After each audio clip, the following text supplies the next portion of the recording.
Good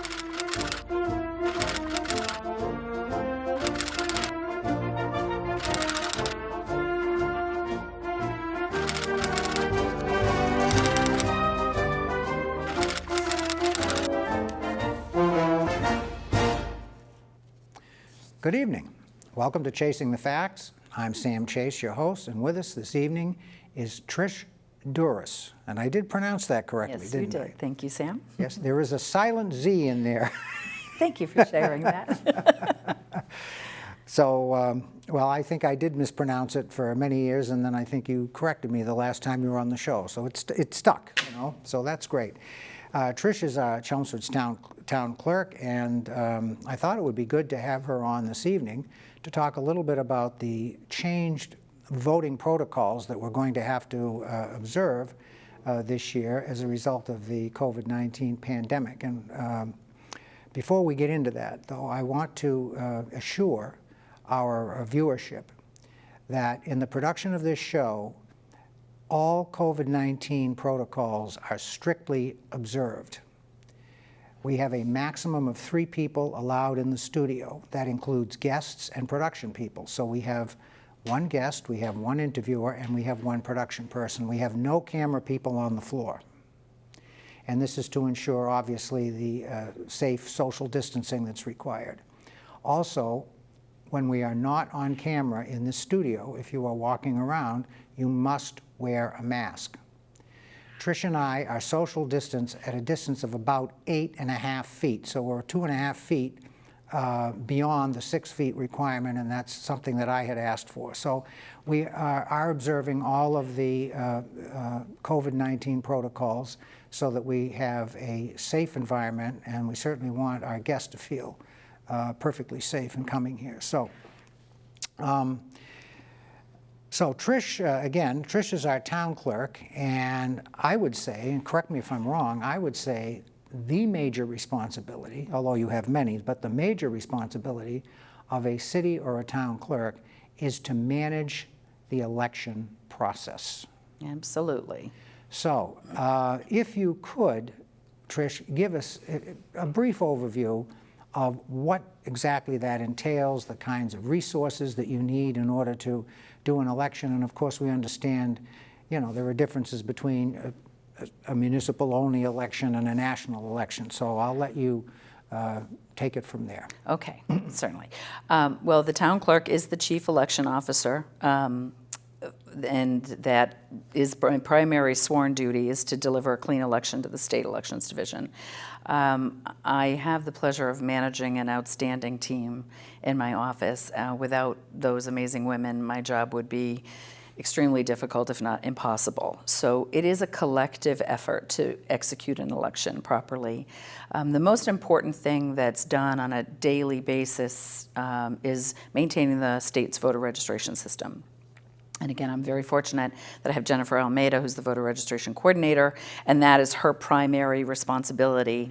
Although we all contribute to it, Mary Lou does the vital records, so when there's deceased persons, Mary Lou updates those records and makes sure that anybody who's passed is removed from the voter list. Nancy will help with the queue from the Department of Motor Vehicles and help to get those people pre-registered. But keeping that voter registration system up to date is one of the most important key functions we do year-round, not just close to an election. With the vote by mail system that has been in place based on the changes, the Chapter 115 of the Acts of 2020, which allows for all voters to vote by mail because of COVID, that has really provided a lot of challenges. There's been regular updates from the State Elections Division as to what the proper protocols are and what we have to follow. We have to make sure the voter registrars is updated on all of that, as well as making sure we're constantly reviewing our procedures in the office to make sure that they all comply with these new regulations. processing the thousands of incoming vote-by-mail applications has proven to be one of the biggest challenges that we have. How many registered voters do we have in Chelmsford? We have 12,700. Again, it's fluid, but about, I'm sorry, 25,794 is how many we had for the state primary. 25,000. Almost 26,000 Yes. people in this town who are registered to vote. Right, of 33,000 residents. That's amazing. It's a big number. Yeah. Of that, we have received almost half of the registered voters in town have requested a vote-by-mail application. So we have to get the materials from the state, and the state was kind enough to do an assembled, they call them kitted ballots, where they've taken the outside envelope, the inside envelope, and the instructions and the ballot, and put them all together and then box them by ballot style. A lot of people don't even realize that there are different ballot styles based on the precincts and the state districts that they live in. Let me interrupt you for 1 second. Yeah. Can you tell me what the difference, if there are any differences, between the standard absentee process and this mail-in process? Because a lot of people think that it's the same. Well, the process for voting is the same. But because the absentees, what was in our Massachusetts Constitution is that anyone who is prohibited from going to the polls because they're not going to be in town on Election Day, they have a physical disability, or because of religious beliefs that prevents them from going to the polls, they can vote absentee. So that's one system within the voter registration system that we have to track, and there's a certain ballot, and there's a certain, or there used to be a certain ballot and a certain envelope that they all go into, and separate reporting that goes on. But since they opened up early voting prior to this pandemic, early voting, we call that AV for absentee and EV for early voting, that allows people to vote early in person. Now it's going to be 2 weeks before the election. Voting by mail is the same process as absentee, but it's been opened up to everybody because of the pandemic for all elections through the end of the year. So now that we have mail-in voting, why would anybody take an absentee ballot? Well, a lot of time, our overseas voters, they vote absentee. So that's definitely absentee. A lot of people that are across town, well, not across town, I'm sorry, across the country or living out of state will vote absentee because their mailing address is going to be different than their residential address. So if you want to do mail-in, do you have to be in Massachusetts? No. Okay. It doesn't, the process, like I said, is the same. There was a gray area for a while, but then it's really just a matter of which application they send in. All right, okay. So for all practical purposes, it's the same thing. It's the same thing. Okay.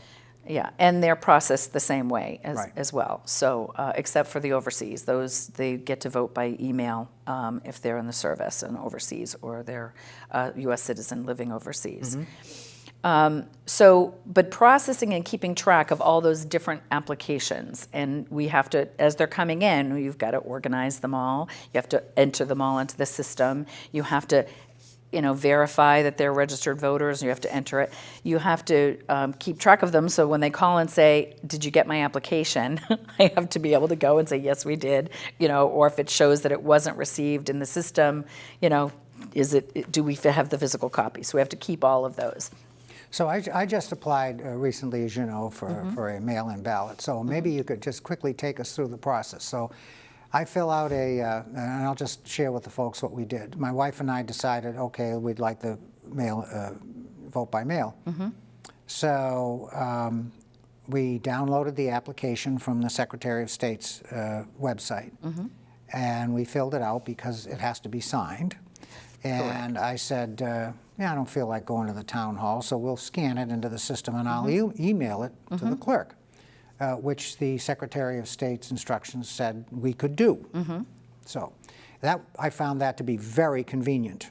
So now I send the thing off. So your office gets my email with 2 PDF documents attached. So Take it from there. Okay.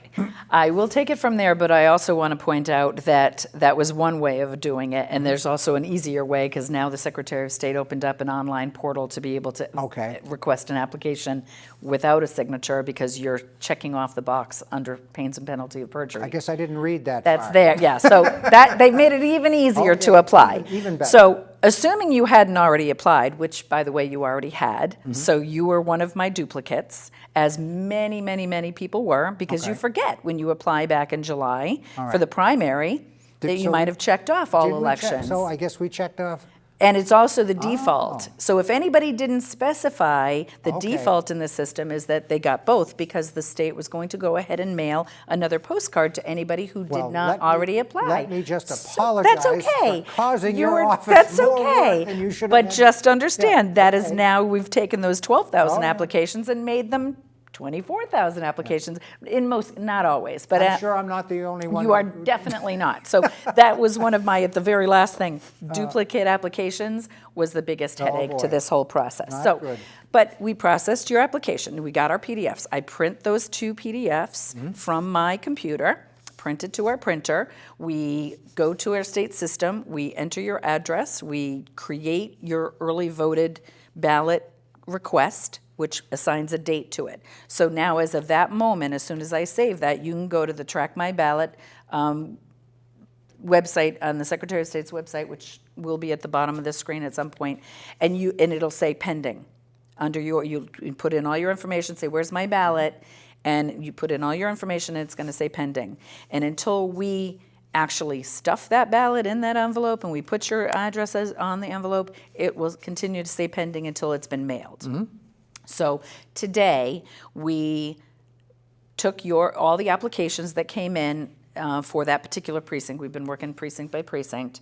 And we take one of the kitted ballots. We work by precinct because of the ballot styles. Right. We don't want to mix them up. We take it and we take your barcode label and an address label that's printed from the state system, and we slap the barcode label on the inside envelope that you're going to return to us, and we slap the address label on the outside envelope.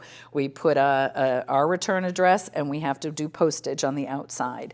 Inside is already pre-stuffed with everything else you need, and then we put that inner envelope in that kitted ballot, seal it up with a glue stick, no licking envelopes, and then we put it in the pile to go out to the mail. Now, once all of them are assembled, now I'm talking, we had 9 bins go out first thing this morning since 4:30 yesterday. We had another 6 bins go out this afternoon, and we had another 6 bins go out at 4:30. So we are a machine in that office cranking these things out. So then at the end of the night, we've got copies of the barcode labels that we put affixed to all of the interior envelopes, and we have to scan all of those into the system to say that those have now been mailed. So now when you go to the Track My Ballot website, it's going to say mailed and a date next to it. When we get it back from you after you voted it, then we receive them by mail, we open up the envelopes, we take them out, we clock them into our timestamp, and then we put them all in a pile, and then we scan each envelope as they come in with that barcode that's on the inside envelope, and that registers it in the state system that it's been received. Once that ballot has been received, you have now voted.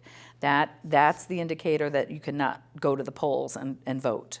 But at that point, the envelope is still sealed. The envelope is sealed, Okay. but it has been received in our office, and you have now voted. It has not been cast, it has not been opened, but it's been voted. So when you look at the state website, at that point, it'll say ballot received, date. So as far as you're concerned, You're your done. job is done. Right.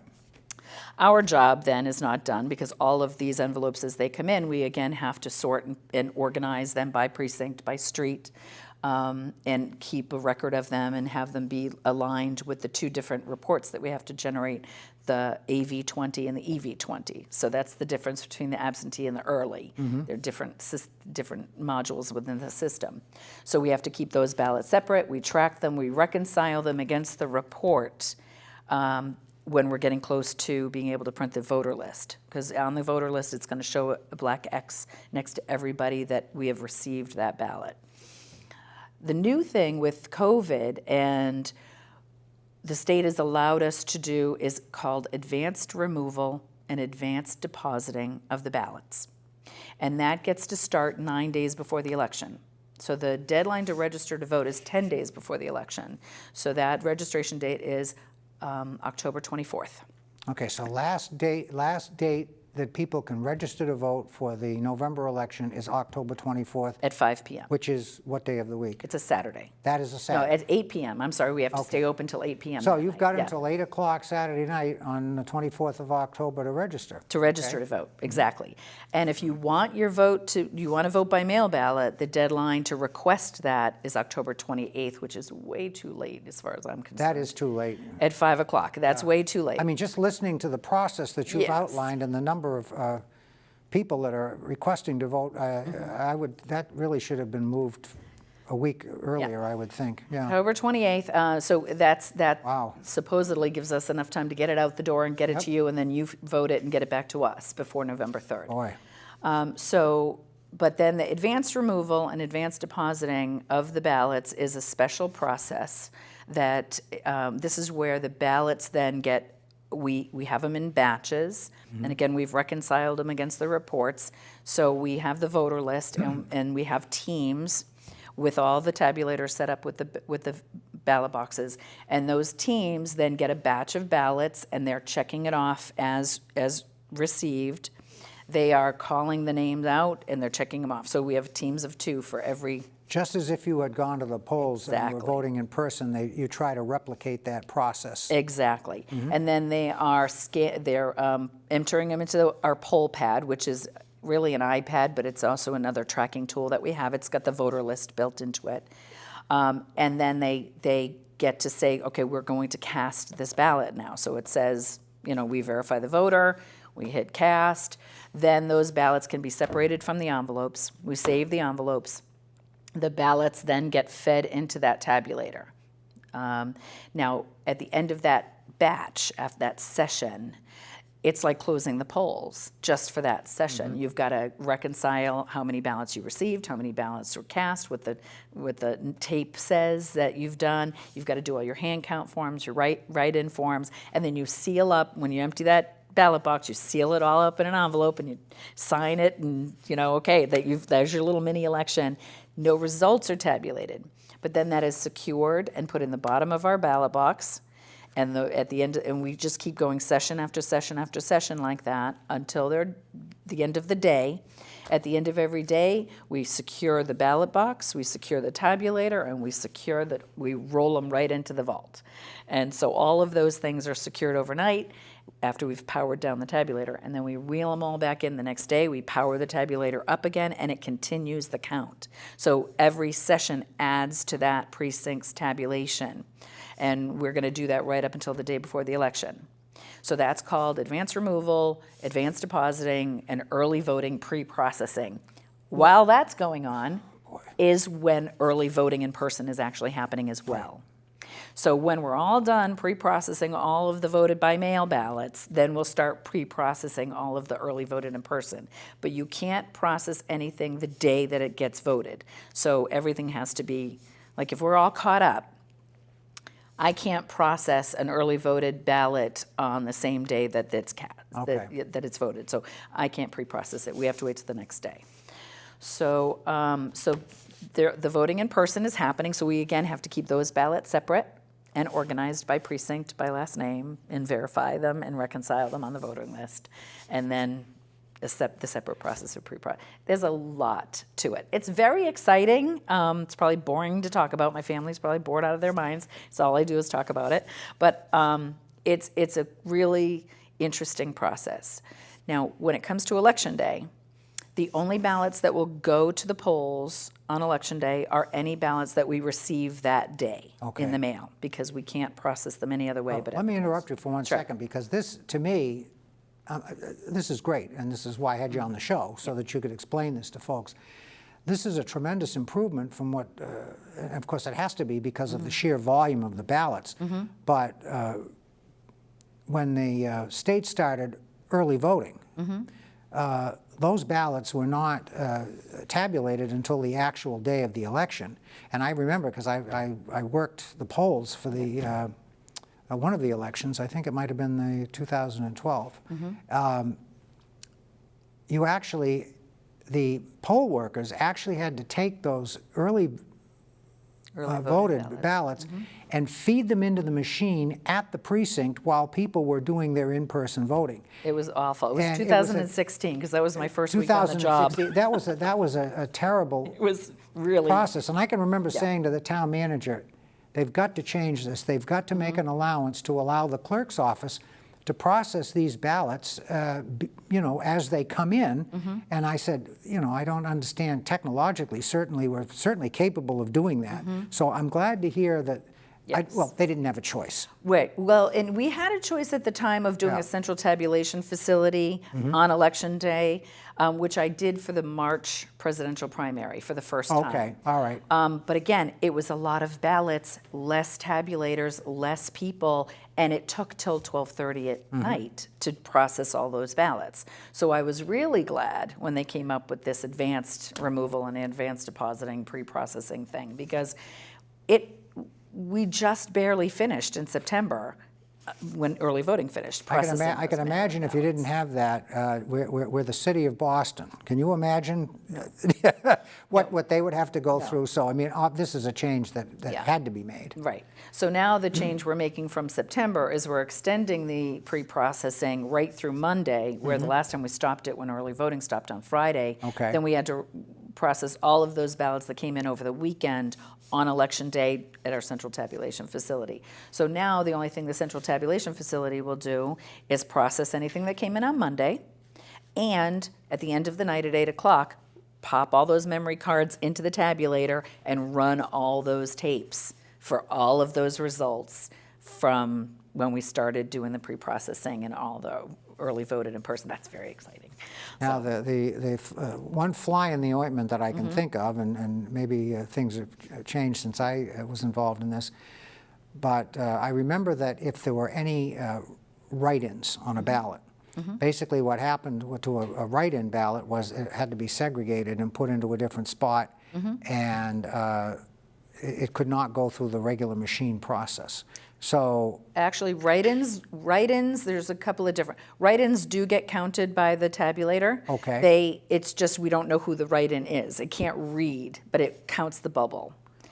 So here's another little, let me just throw out another little complicated thing. Yeah, now this is something I didn't know. So write-ins, there's 3 compartments in the ballot box. One is the write-in compartment, one is the main compartment where most of the ballots go, and the other one is the hand count compartment. So anything that can't get read by the tabulator goes in the hand count compartment. And there's a separate form. It's almost like a form that It just automatically kicks it. No.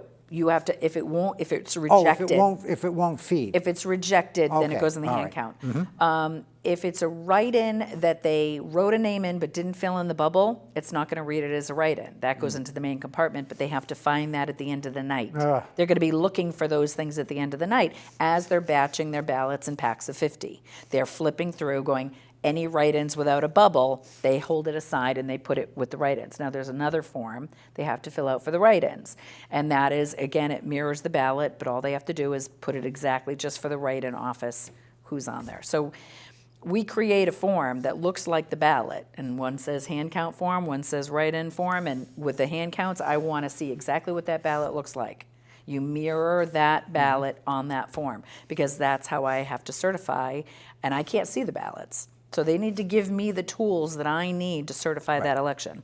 So, and with the write-ins, they need to keep track. They need to say, if it says Mickey Mouse, which please don't do, Mickey Mouse, Donald Duck, Santa Claus, they're never eligible to serve. Please, please, please, public, do not put your protest votes in a write-in. The only one who sees them is me. And it's a -1 write-in, +1 blank. You have to go through that process for every single fake name, and it is so time-consuming and tedious. So please do not write anyone but him, on your write-in form. Leave it blank. Please, yeah. If you want to protest vote, leave it blank. Exactly. Right. But those are the little things that people don't know that take so much time in processing it. So, but again, our election staff, our election workers are excellent. Another one of the main functions that I have is the recruiting, hiring, training of election staff. Now, given the pandemic, a lot of our regular election workers, they're senior citizens. They are Right. not, they weren't comfortable. Right. So luckily, the state helped us out, and they did a big recruitment campaign. They put our town up on their website, and I'm so thankful that we've been prepared because we had an online election worker profile form already. Last summer, I had an intern from Bentley College, Bethany Ward, thank you, Bethany, who helped me put together training videos. And we did not know the pandemic was coming. Of course not. But we had these training videos ready to go. And so now when I get the online electronic application, because we always say, you want to find, here's the link, here's the link, here's the link. They fill out the application online. I get an email. We send them an email with the links to all the tests, and they have to take the tests and they have to pass. And once they pass, I automatically get a certificate of completion, and then that qualifies them to work the polls. So, and they're not easy tests. So we had over 120 new applicants since May. And these folks are paid. Is These that are correct? paid, yes, Okay. these are paid. We some people like to volunteer, but it's a lot of work, and we Sure it expect is. a lot from them. So we pay them. It's not a lot of money, but we pay them.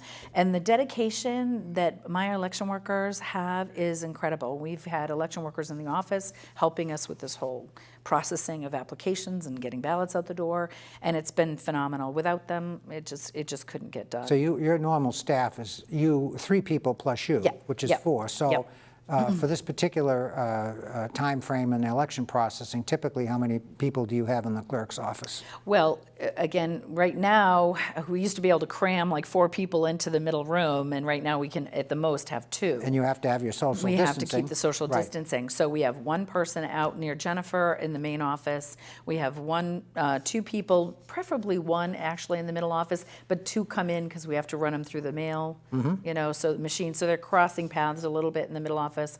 I sometimes will have 1 person working in my office, and we've had 2 people in the hallway. Now the ballots can't go out in the hallway, so all they're doing in the hallway is sticking that return label on the outside envelope, or actually they can't even do that because the kitted ballots have what are they doing? I don't know what they're doing, but they can't have the ballots in the hallway, so they're filing the applications. We just have reams and reams of bankers' boxes, check boxes in there, constantly filing and refiling all the applications as they come in. And then there is some label that they can do outside that I can't remember what it is. But that's how, so we've got 1, 2, 3, 4, 5, 5 at a time, additional people Okay. helping us out. And it's every day. Well, plus you've got the normal clerk's business that has to be conducted too. Right. Well, we did say, even though we did say, okay, we're only open for election-related business right now, but when somebody shows up and they want to get married and You've got to accommodate Yeah, we're Right. going to. We had like 5 business certificates come in today, so we're not you going to go. shoo them away. Of course not. But we're over the hump. We've gotten most of our vote by mail ballots out the door as of today. Now it's anybody that applied after August 1st. So October. take a shot. Yeah. When this process is done, just before Election Day, what percentage of the eligible voters you feel will have voted by mail? It's interesting because, I would like to say everybody who got one is going to vote it, but because it costs us 65 cents for every Right. one that we mail out, and a lot of sweat and energy, but most likely not. People might just decide to come and vote early. Our early voting for the primary was pathetic. It was a lot of people sitting there twiddling their thumbs. Will it be as high as 50%? For vote by mail? Yeah. I don't think so, because Okay. it's only 50% requested. So of those right. requested, we'll probably get maybe 75% of those that requested it return it. So so All right. So maybe 30%. maybe 30% vote. Well, yeah. that should take some pressure off your polling places. And Yes. the other thing that you've done, I learned this by watching you on the Selectmen's meeting the other night. You're going to reopen the town offices for precincts 1 and 9 for in-person voting. So that should help in 2 ways. Number one, it'll certainly help with the social distancing aspect for COVID-19 because you're going to take a lot of the load off of McCarthy. And it should also help ease some of the traffic congestion that the people have experienced at McCarthy as well. So that's a change. Now, once we're done with this pandemic business, do you anticipate going back to McCarthy, or would you keep the 1 and 9 at the town hall? I don't mind having 1 and 9 at the town hall, but the challenge that we have is we have no place to store the election equipment. Well, that's a problem. That's a problem. Our storage capacity at town offices just can't really accommodate all those voting booths and the ballot boxes. And I mean, we keep a lot of equipment at the Right. town offices, but so that's my biggest challenge with having 1 and 9 stay there. Well, Trish, it goes quickly. The time is done, but we really appreciate you coming in. You've given us some very, very useful and valuable information. And I just say to the viewing audience, please try to adhere to the time protocols for getting your applications in. Thank you very much, and we'll see you soon.